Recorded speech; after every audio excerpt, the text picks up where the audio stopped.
3, 2, 1. Okay. I call this regular meeting to order at 7:35 or 6:35 p.m. Excuse me. We're going to have the Pledge of Allegiance led by Commissioner Z. All right, let's stand up, raise the flag, put hand over your heart and say, I pledge allegiance to the flag of the United States of America and to the republic for which it stands, one nation, under God, indivisible, with liberty and justice for all. Thank you, Commissioner Z.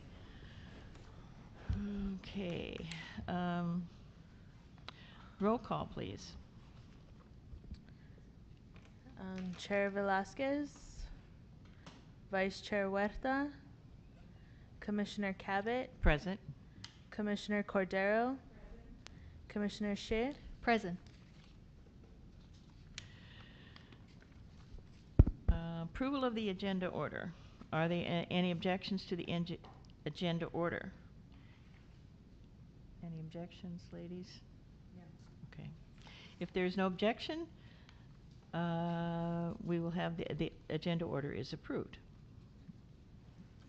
All right. Tonight's meeting is live streamed on Cable Channel 3 and our online platforms. Please email all public comments to Community Services Department at cscommission@sgch.org no later than the time the item is considered by the Commission tonight. Comments will be read for up to 3 minutes each. Comments received after the end of the public comment section will be forwarded to the Commission after the meeting. If you wish to be added to the distribution list to receive Commission agendas, please email your request to cscommission@sgch.org. This is the time to set aside for members of the public to address the Community Services Commission on items of interest that are not on the agenda, but are within the subject matter jurisdiction of the Commission pursuant to the Brown Act. The Community Services Commission cannot answer any questions or take any action until such time as the matter may appear as an item on a future agenda. Christina, do we have any public comments for tonight's meeting? None from me. Adrian? None. Okay. Moving on to action items. We need approval of the minutes. The minutes are a record of the official actions taken by at the Community Services Commission meeting. Christina and Adrian, do we have any public comments on the action item? No? None for me. Adrian? None. Okay. The time for public comment on this item is now closed. Is there a motion to approve the minutes of July 18th, 2022? Go ahead. I motion to approve the minutes of July 18, 2022. Oh, second. Okay. Motion is passed. Oh, I guess you say that. I'm sorry. I'll take the vote. Commissioner Cabot, Yes. Commissioner Cordero, Yes. Commissioner Shea. Aye. Motion passed by a vote of 3 ayes, 0 nays, and 0 abstentions, and 2 absent. Okay. For our discussion items, we now have the Selfless Volunteer Award. Thank you, Commissioner Cabot. So let me tell you guys, let me just give us a reminder of the Selfless Volunteer Award. So the Selfless Volunteer Award is an awards program put on by the Community Services Commission. We would typically recognize the Selfless Volunteer Award for a selfless person within the community of San Gabriel for their outstanding contributions to youth and adult programs within our community.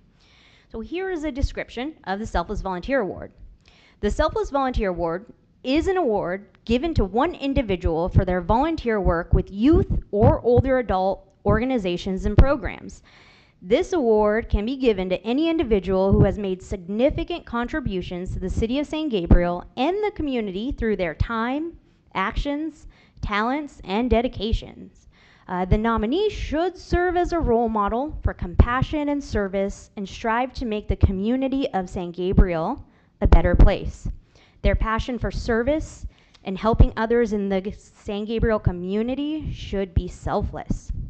So we received a nomination for this, and I would like to read this for you. The nominee was Cynthia Talavera, and she was nominated by Julia Talavera.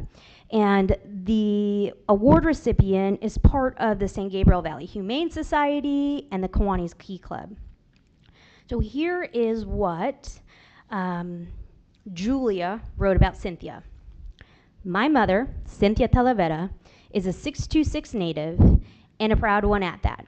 She grew up in Alhambra and San Gabriel, and after graduating from USC with a degree in music education, she knew that she wanted to give back to her community.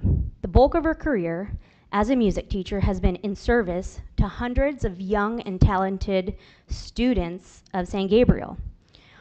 In the early 2000s, she joined the staff at Jefferson Middle School and brought the choir programs to the first ever Gold Superior Award at the Regional Festival Showcase. Her successes at Jefferson Middle School led her to becoming the choir director at Gabrielino High School and the eventual music program director for the San Gabriel School District. While her time in leadership brought the middle and high school choral programs a lot of attention, praise, and awards, the most important thing is a connection she built with her students. Her kids were, and still are, everything to her, in and out of the classroom. I've seen her take students with bad reputations and help them realize their talent and potential. She has turned so many students into huge theater nerds, inspired them to follow their artistic passions, make their careers something they love, and just be true to themselves. She is an amazing teacher and role model and continues to be so even in her retirement. Her students love her so much, they created a Facebook group so they can stay connected to her and each other. Since retiring, she remains a friendly face and a pillar in the community. She is still very involved in her students' lives and even substitute teaches at various San Gabriel Unified School District schools. As a matter of fact, she's busier than ever.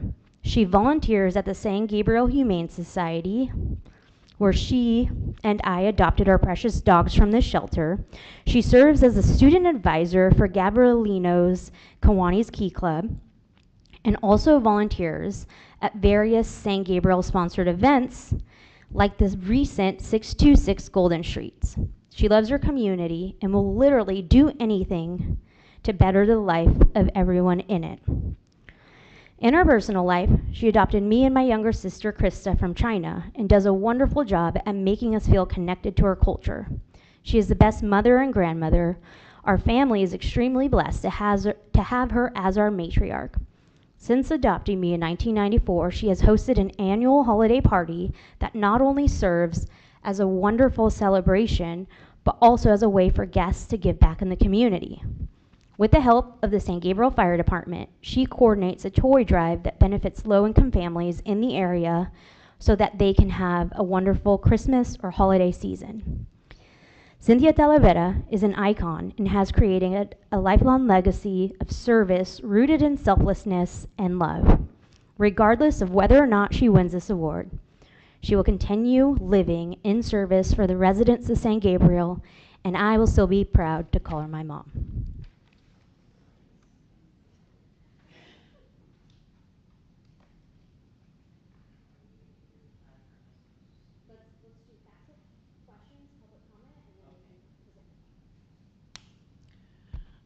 Does any commission member have factual questions for staff to clarify the report?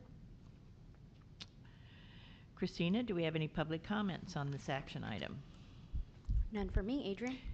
None. If no the time for public comment on this item is now closed. So you want to present that now? Yes.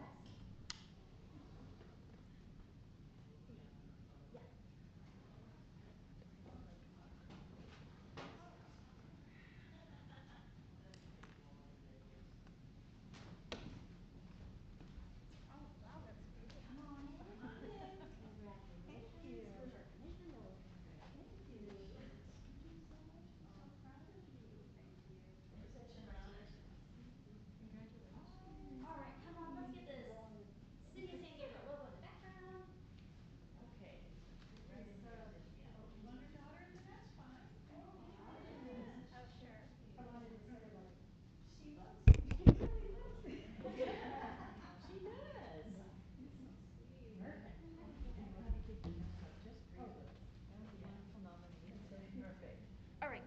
Commissioner Shi just a little. All right, here we go. 1, 2, 3. And over here, 1. Oh, yeah, show us the award. That's important, right? Over here, 1, 2, 3. 1, 2, 3. All right. Well, congratulations. Well deserved. That's so nice.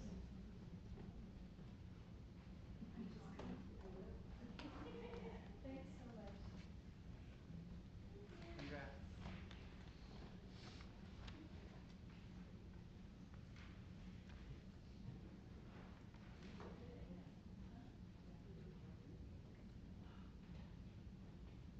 Ladies, thank you so much. Thank you too.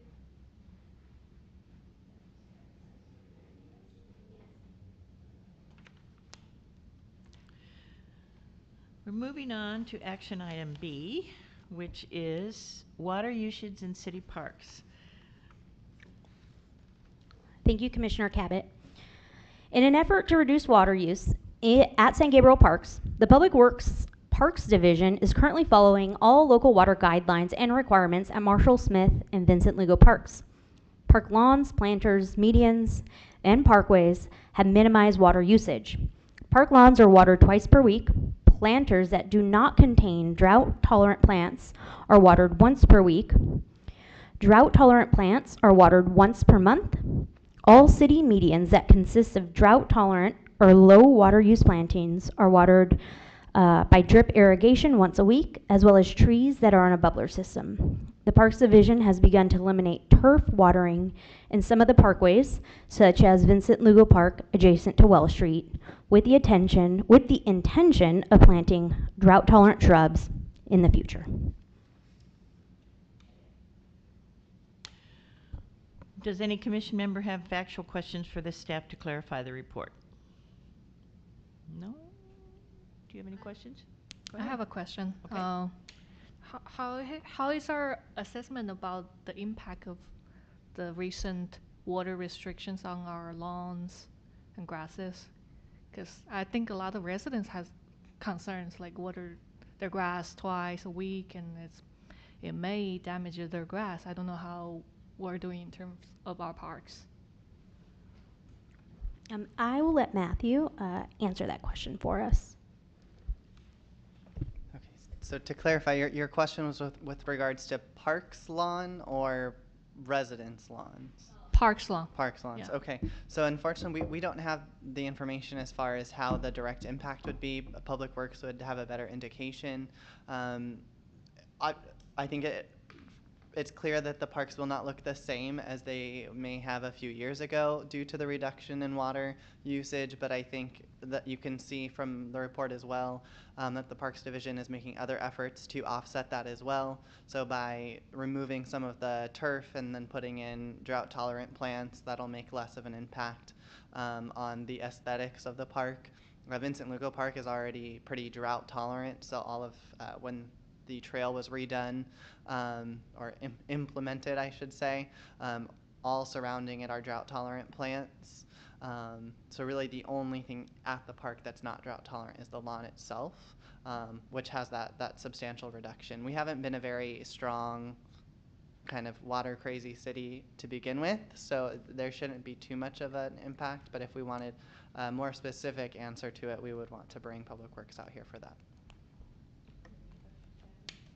No, I don't. I just have a quick one, Matthew, before we walk away.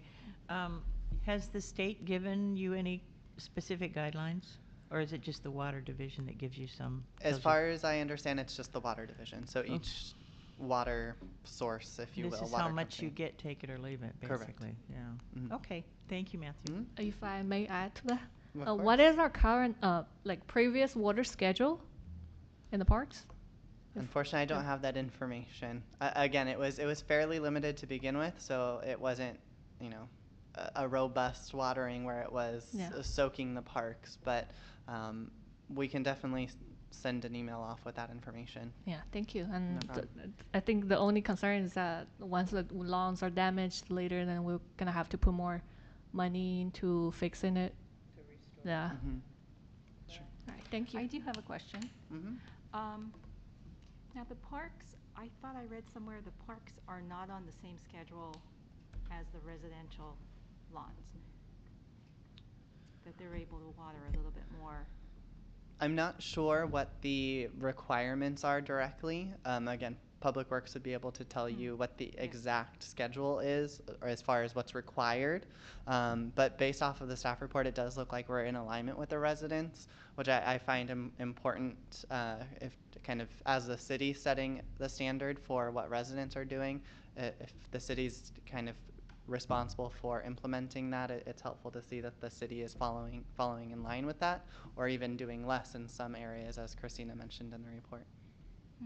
Okay, that's just more, that's difficult, being that more people use the park, and it actually does help if the residential part of it is less, so that more people can use the park, okay, all right, thank you. Okay. All right. Christina, do we have any public comments on this action item? No public comments from me. Adrian? No. The time for public comment on this item is now closed.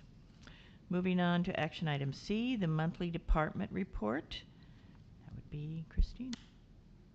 Did you want to discuss anything about water usage before we move on? I don't think so. The only thing I will comment is I think what Matthew's trying to say is we're trying to set a precedent for everybody by reducing our water usage for the city, and by showing by example that we can retain the parks with limited water by replacing them with water drought resistant things. And that just shows other residents it's a good example we can do that. Is that what you were thinking? Correct. Yeah. Thank you. Yeah. Thanks, Matthew. I think that's it for Okay. We don't have much to report on, as we typically do, because our last commission meeting was approximately about 2 weeks ago. So what I have for us is in regards to youth programs. So the Summer Parks with a Mission program at McKinley and Roosevelt schools concluded in July. The program served 102 youth participants. Staff did an excellent job planning and implementing activities and engaging participants at the various school sites. The after-school program at Coolidge, McKinley, Roosevelt, Washington, and Wilson Elementary schools, registration began today, August 1st. The program begins on the first day of school, which will be Wednesday, August 17th. This program is available for youth in grades 1st through 5th. The program will be newly offered at Roosevelt Elementary School for youth in grades kindergarten through 5th grade. This program offers homework help, arts and crafts, games, and recreational activities. And this concludes our monthly department report.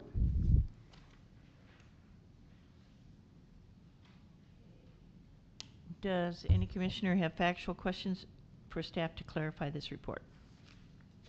Anything? Anything? I'll have questions, but not regarding this report. Okay. All right. Christina, do we have any public comments on this action item? None for me. Adrian? No. Okay. The time for public comment on this item is now closed. So we go to commission reports. Unless you wanted to discuss this. Oh, okay. Does anybody want to discuss this at all? I think, as far as I'm concerned, you covered it pretty well. And I think that when you actually get started into the after-school programs, you'll have more to report, right? It's admirable all that you do for these after-school reports. And do you usually, well, I'm here while I'm talking about it. Do you usually fill up with registration on these, right? Pretty quickly?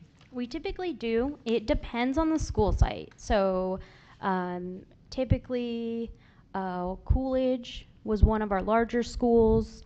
And as of right now, when I looked a bit earlier at around 1 or 2 o'clock, we had already filled Wilson Elementary School. Oh, wow. Just when it opened up today for registration. Correct.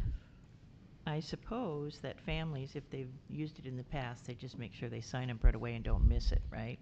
Correct. Okay. So we sent out an email to all previous participants. It was also highlighted in our monthly newsletter that is sent out to Right. those who subscribe.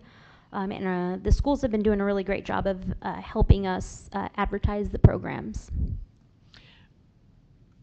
And how many kids would you accept in the after-school program? Did I miss that? Oh, served 102 youth for summer. What do you cover for after school? So it depends on the school site. Some school sites are capped at 45, some are capped Oh. at 30.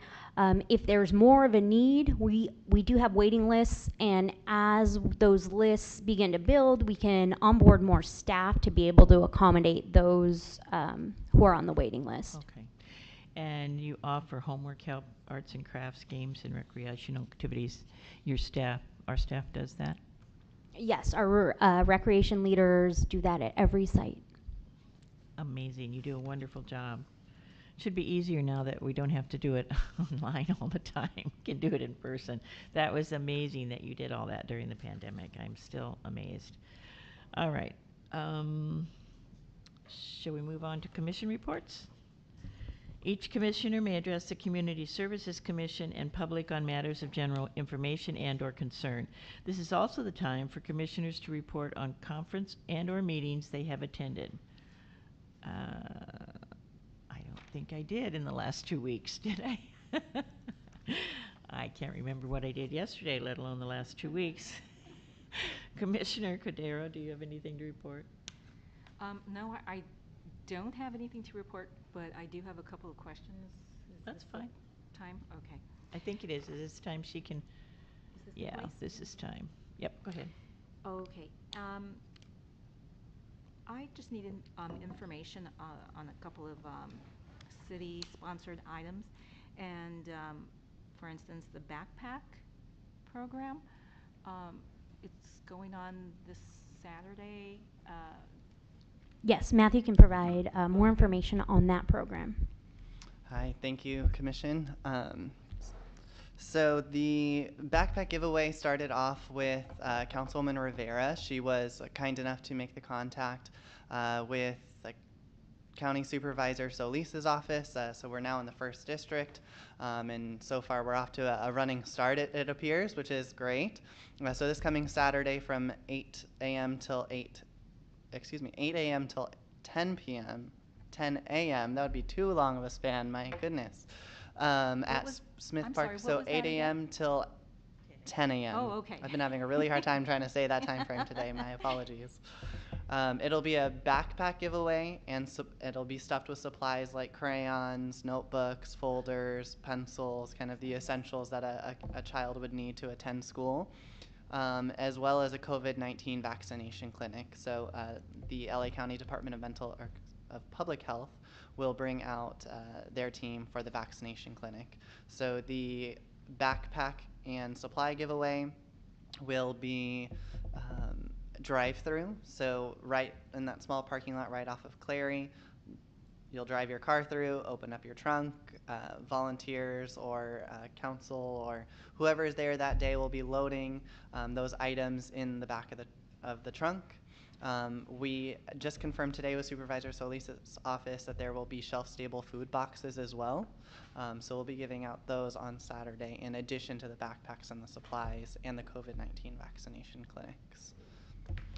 So Community Services is assisting with all of this? Correct. So our department is assisting with the event, but it is a citywide event, so it doesn't necessarily belong to a specific department, but we were the lucky ones that were tasked with it, and we're happy to help. And you don't need any more volunteers? We would definitely welcome volunteers. It's growing every hour, so any volunteers would be helpful. We will be stuffing the backpacks on Wednesday at our office at 4 p.m. So if you're interested in helping with that, feel free to send me an email. If you're looking to help on the day of, we could happily use some assistance there. And you're welcome to shoot me over an email, and I'll send you the information as we're finalizing everything. Just sign up with Christina? That will work as well. Oh, okay. And great, thank you, Matthew. Okay. And let's see, my next question is the National Night Out. Now, that, as I understand, is sponsored by the police department. Correct. Yeah. And do we assist? So that this event? event is primarily put on by the San Gabriel Police Department, the Community Services Department. We assist with some setup of the event, but primarily this is their event, and it is to bring out community members and to show demonstrations of police vehicles and things like that. So Yeah, you- so it's primarily PD. Community services is pretty much involved one form or another, aren't they? Correct. If it's not your event, then you're assisting in a different way. Great, that sounds wonderful. That's tomorrow right here at the Civic Center, correct? It will be held in the Mission District tomorrow, and there will also be free food at this event as well. Fantastic. And let's see, two more questions. Or one more actually. And now, I've had a couple of citizens come up to me and ask me about the upcoming election and the different candidates. Is there an opportunity for them to hear what they would like to tell us about themselves? Sure. So typically third-party nonprofit or community-based organizations, grassroots organizations, kind of you name it, and this is pretty consistent across a multitude of cities, will organize kind of meet the candidate or debate type functions throughout their city for their local elections. San Gabriel's typically no different there, but it wouldn't be something that the city puts on directly. The city clerk may have some general information. The city clerk's office may have some of that general information as far as how to file, who's filed, that type of information. But if you're kind of wanting to meet and greet the candidates, Yes. that would come directly from the third-party groups. Do you know, as of right now, if anybody, if there's a third party, the Women's League, or anyone that is organizing anything for the citizens of San Gabriel? Sure, not that I'm aware of right now. I would It would be recommend. later? Yeah, I would recommend. Yeah, as Commissioner Cabot mentioned, it would happen a bit later, but I would recommend keeping a lookout on their Facebook pages and their Instagram pages, because that's where you're going to really hear about that. But if you have any questions kind of beyond that, we can try to point you in the right direction as to who might be hosting what in the city. But it wouldn't be something that staff would be too involved with. Okay, great. That's it. Thank you so much, Matthew, Sure. Christina, Adrian. I'll just comment on that. A couple things, Matthew, before you go away. Regarding a debate, usually it's sometime in October, because people can start sending in voting in October. So they'll want to be able to question them and have an open debate before that. So I would guess, isn't it October? I think they can start voting, so I think it'll be before that. And usually it is we've had the League of Winter Voters do them around in this area, and they're very fair. They've done it for a lot of years. They know how to do it. You were talking about the backpack. Can I ask you a question about that? Sure. How many are people calling in to sign up for it, or how are you finding out? Yeah, so we debated that back and forth if we wanted to do a drop-in. Kind of on the same topic and leading to your question, the San Gabriel Mosque and ICNA Relief partnered with the school district to do a backpack giveaway at Roosevelt. And I believe they gave away just over 1,000 backpacks with supplies and everything else. So as usual, Rick with the mosque, he's also our HERE commissioner, has took the lead on that. A couple of the other HERE commissioners assisted with that on that day. So it turned out to be a highly successful event. We weren't quite anticipating that need being there. So we are doing registration. So registration highly recommended but not required. And we are highly encouraging that it is for San Gabriel residents and the adjacent unincorporated LA County area. And registration we're taking through sgprd.org, or you can call our office and register. if that doesn't work for you. So in that way we can be sure that if you've pre-registered, you've received what we've advertised on the flyer. If you haven't pre-registered and there's still space available or items available, then you're welcome to drive through and we'll provide that to you. But we're still kind of getting a stream of donations coming in, so we won't have a full idea until about Wednesday, Thursday, how many children we'll be able to serve. So you're filling the backpacks, is it all donated through different organizations or Correct. businesses? Correct. So Supervisor Solis's office donated 100 backpacks. They've also taken the lead on coordinating quite a few of the other third parties. The Kiwanis Club of San Gabriel is donating a couple of items. One of the, I think it's a boutique through the mission, just dropped off dozens of crayons and pencils and folders and notebooks. So it's really community oriented. The San Gabriel Lions Club will be dropping off some items as well. It's amazing to me how the mosque and ICTA, they just say we're going to do it and they get thousands of people. I don't know. They are just amazing. We can learn a lot from them, I think. Do you anticipate now how many people you're going to have show up, or do you know? Well, we started advertising today. We sent out a constant contact and sent a few emails to the dignitaries, so that way they had all of the updated information. And when I left the office, we were at, I think, 30 or 37 registrations. And I just started it this afternoon, pushing it out. So I think we'll fill up. I have 150 spots open, being conservative right now. And so we'll see how that goes. As it starts building, then we'll have to adjust. Is it for ages K through 12 or just for elementary? What's K through 12? K through 12. I had asked Rebecca rather, if she wanted me to write about it prior, and she said maybe afterwards, because you didn't know, if you were going to have enough supplies, and we didn't want to run out. So keep me informed. I'll probably come take some pictures for that, and we'll write about it. Because this is the first year we've done it, right? Correct. Yeah. I know a lot of cities do it. We just haven't. All right. Commissioner Z, do you have any comments? Nothing? Okay. All right. Moving on to staff comments. Staff members have the opportunity to address the commission and public on matters of general information and or concern. That's it? Okay. Dates to remember. Staff will present dates to remember for upcoming events, programs, and meetings. So tomorrow's city council meeting, the regular meeting, is canceled due to National Night Out. National Night Out will be held in the Mission District, 5 o'clock. Tuesday, August 16th, will be our city council meeting in the council chambers at 6:30. And that's it? Okay. General staff comments. Staff members have the opportunity to address the commission and public on matters of general information and or concern. So our next regular meeting would have been scheduled on the first Monday of September. However, that actually falls on Labor Day. So if we would like to hold a special meeting, we can definitely coordinate that for the month of September, and we can hold a special commission meeting. Other than that, if we decide not to hold a special meeting, the next regular Community Services Commission meeting will be on October 3rd.